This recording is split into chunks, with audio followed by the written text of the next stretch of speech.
Anong gagawin ko sa mga panahon ng setbacks?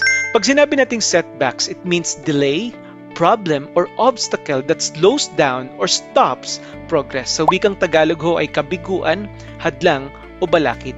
At lahat tayo dumadaan sa gantong bagay sa buhay natin. But sabi ng isang quotation, the setback is a setup for a comeback. Yun nga lang, ang tanong dito, paano ka mag-respond? Ito po ang ating pag-uusapan sa topic na ito. I entitled this as Overcoming Setbacks, paano tayo magtatagumpay mula dito. Samahan niyo po ako sa pag-aaral na ito. Your setback may be part of your story, but it does not have to be the end of your story, kapatid. Huwag mong tapusin ang kwento dahil hindi pa tapos ang Panginoon sa buhay mo. Hindi ibig sabihin na dumadaan ka sa kabiguan ngayon ay wala ng pag-asa. Hindi ibig sabihin na ikaw ay nag-fail ay wala ng pagkakataong makabangon pa. Huwag mong tapusin ang kwento. Sabi ng Proverbs chapter 24 verse 16, "For though the righteous fall 7 times, they rise again. But the wicked stumble when calamity strikes." Ang Book of Proverbs po ay Book of Wisdom. Kung gusto mong mas maging matalino sa buhay, basahin mo ito. Sapagkat ang libro ng Proverbs ay nagtuturo ng dalawang paraan ng pamumuhay. Yung una is righteous, yung pangalawa is wicked. Sa konteksto ng Proverbs, makikita natin na ang isang taong matuwid ay isang taong namumuhay ayon sa kalooban at karunungan ng Diyos. Ang taong masama ay taong namumuhay ng malayo sa kalooban ng Diyos at sa kanyang karunungan. At ang ganda ng sinabi ng Bible that though the righteous fall 7 times. Sa Hebrew language po, ang number 7, it means completeness. 7 days of creation, 7 lampstands, 7 churches, forgiveness, 70 times 7. Makikita nyo lagi yung 7 times na yan. So kung i-assess natin, yung sinasabi ng Bible, though a righteous may completely fall. Talagang nabuwal talaga. Sabi niya, makakabangon ulit yan. Pero pastor, di ba, ang isang tao din naman na malayo sa Panginoon, nakakabangon din. Anong pagkakaiba nila? Alam niyo po, ang isang righteous na tao ay maaring bumagsak sa mga pagsubok, pero siya ay makakabangon sa tulong ng Diyos at siya ay magpapatuloy sa pamamaraan ng Panginoon. Pero ang isang tao na nandito sa mundo na walang personal na relasyon sa Diyos at tumatalikod sa Panginoon, maaring makabangon, oo, sa paningin natin, pero ang magiging ending pa rin ng buhay ng isang taong wala sa Kanya is eternal separation sa Panginoon.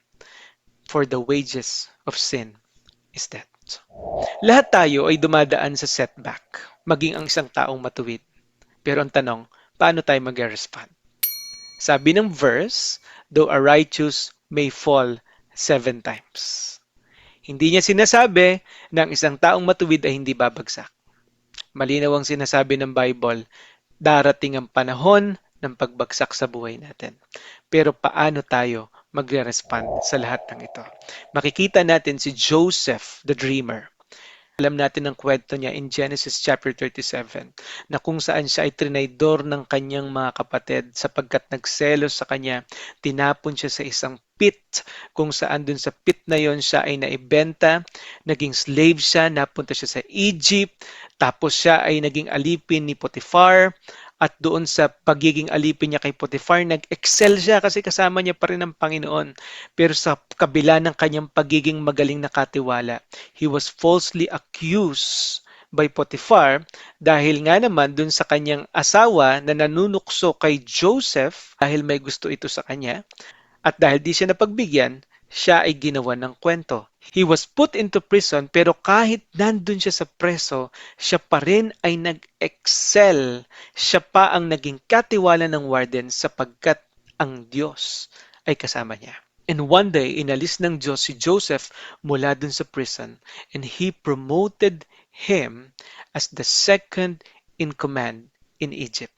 At alam natin ng kwento na nagkaroon ng matinding taggutom at naligtas ang buong lahi ng Israel, ang pamilya ni Joseph, dahil siya ang leader ng Egypt. Nakakuha sila ng pagkain, nabuhay sila at nagkaroon sila ng maayos na tirahan at lugar dahil kay Joseph na trinaydor nila. Ang sabi ni Joseph sa mga kapatid niya, "You intended to harm me, but God intended it all for good. Dahil nag-respond ng tama si Joseph. And the Lord was with him, and God made him prosper. Makikita natin doon that his comeback was so much greater than all his setbacks. Pag-aralan po natin ang ilang katotohanan about setbacks ng tao. Number one, setbacks do not mean God has abandoned you. Di ibig sabihin na dumadaan ka sa pagsubok ay iniwan ka na ng Diyos. Sabi ng Genesis 39:21, but the Lord was with Joseph. Kahit nandun siya sa pit, nandun siya sa prison, nandun siya sa time that he was falsely accused, nandun siya sa time of difficulty, of betrayal, the Lord was with him. The presence of a setback is not the absence of God. Diba? Sabi ng Bible, even in the valleys of the shadows of death, thy rod and thy staff, they comfort me. God is still with you. God does not abandon you in the valley. Hindi ka pinabayaan ng Panginoon. Pero nasaan ang Diyos, Pastor, ng mga panahon na naghihirap ako? Nandyan siya. Okay? Nandyan siya, hindi siya umaalis. Pero ang tanong, parang ang layo-layo ng puso ko sa Panginoon. Ang tanong, lumalapit ka ba sa Kanya? Setbacks does not mean that God has abandoned you. Pangalawa mga kapatid, setbacks can become God's preparation. Ang paghihirap ay nagbubunga ng pagtitiis. Ang pagtitiis ay nagbubunga ng katatagan. At ang katatagan ay nagbubunga ng pag-asa. Nade-develop ang maturity, ang perseverance, at tumatatag at lumalakas ang hope. God can use suffering to produce something in you that comfort can never produce. Kapag komportable tayo, walang nangyayaring paglago. Pero kapag nandun tayo sa sitwasyon na hindi tayo masyadong komportable, na dumadaan tayo sa pagsubok, na dumadaan tayo sa apoy, dun tayo pinaka nahuhubog at pinaka nalilinis. Bago naging second in command sa Egypt si Joseph, dumaan muna siya sa pit of slavery, sa prison. Pero ito ang naging training ground ni Joseph. At sino ba naman ang mag-aakala na siya ang naging pinakamataas sa buong Ehipto, sunod ni Pharaoh? Wow! Na para bang isang rubber band na in-stretch. Trials stretch you so you can grow, but comfort keeps you where you are.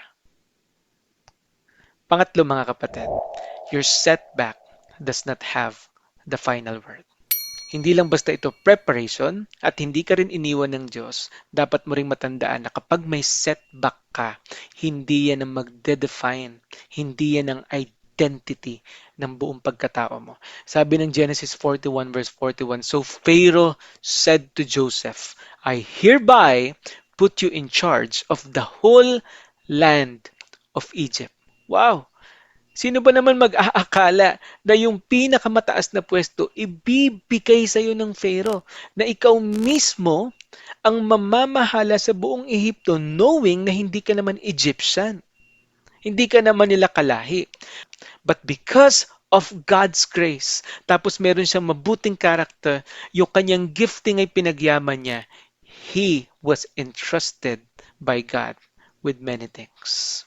Ang problema, hinuhusgahan natin ang buong buhay natin base sa kasalukuyang chapter ng ating buhay. Walang ka ng trabaho, feeling mo purposeless na yung buhay mo. Ikaw na yung pinaka-failure na tao. Na-reject ka. Iniisip mo wala na akong future. Bumagsak ako sa subject na ito. Pero makikita natin, hindi naman yan ang pinaka-essential at nagbibigay ng purpose sa buhay ng isang tao. In fact, nung unang panahon, nabuhay naman yung mga tao nang wala yung mga bagay na yan. 'Di ba? Pero makikita natin ang biyaya ng Panginoon, ang tunay na nagsusustain sa isang tao. Joseph could not see the whole story, but God could. He is a faithful God. Tapat ang Diyos sa kanyang mga pangako, tapat ang Diyos sa kanyang karakter, tapat ang Diyos sa kanyang mga anak. He is a faithful God. Even when I don't see it you're working, Even when I don't feel it, you're working. You never stop. You never stop working. Hindi ibig sabihin na meron kang setback, absent ang Panginoon. Present ang Diyos. At patuloy siyang kumikilos. So ang tanong dito, Pastor, how to overcome? How to overcome setbacks in my life? Number one, don't stay down. Get back up. Don't stay down. Get back up. Nung si Elijah ay na-depress, ang sabi ng Panginoon sa kanya, bumangon ka at kumain, mahaba pa ang iyong lalakarin. Proverbs 24:16, though the righteous fall, kahit ang matuwid ay bumabagsak 7 times, completely, paulit-ulit, but they will rise again sa biyaya ng Panginoon. Si Joseph, kahit sobrang tapat siya sa Panginoon at napakaganda ng kanyang character, dumating pa rin siya sa setbacks. Si David, na isang shepherd boy na naging hari, ang dami niyang setups sa pinagdaanan. Si Job, na halos perfect na yung buhay, dumating sa panahon na puro setbacks yung nangyari sa kanya. And his comeback was greater than all his setbacks. Falling is an event, but staying down can become a decision. Eventually, if you refuse to rise up, ikaw na mismo ang nagdedesisyon yan sa buhay mo. Hindi mo kailangan magmadaling bumangon, kapatid. Pero huwag kang mananatiling nakadapa at talunan. Move forward one step at a time. Pangalawa, don't waste the setback. Learn from it. Matuto ka mula doon. Isang malungkot na pangyayari ang nasaktan ka, nahirapan ka, pero hindi ka natuto. Sayang yun. Because God is not only interested in changing your circumstances, He's also interested in changing you to be conformed into the image of His Son, Jesus Christ. Nais ng Diyos na mas maging kamukha natin si Kristo. So ask yourself, kapag dumadaan ka sa mga setbacks na yan, Lord, paano mo ito gagamitin para sa purpose mo? Lord, anong gusto mong matutunan ko mula dito? Panginoon, ano yung gusto mong makita ko mula dito? Help me to learn from this setback. Di ba, nagkamali ka, nabigo ka, tapos di ka natuto, di uulitin mo lang yung pagkakamali na ginagawa mo. Learn from your setback. Get back up. Learn from it. And number 3, don't lose sight of God. Keep trusting Him. In times of your setback, huwag sanang bulagin nito ang iyong puso at ang iyong mga mata na ang Diyos ay mabuti at maganda ang plano niya para sa iyo. Sabi ng Proverbs 3:5 and 6, magtiwala ka kay Yahweh ng buong puso.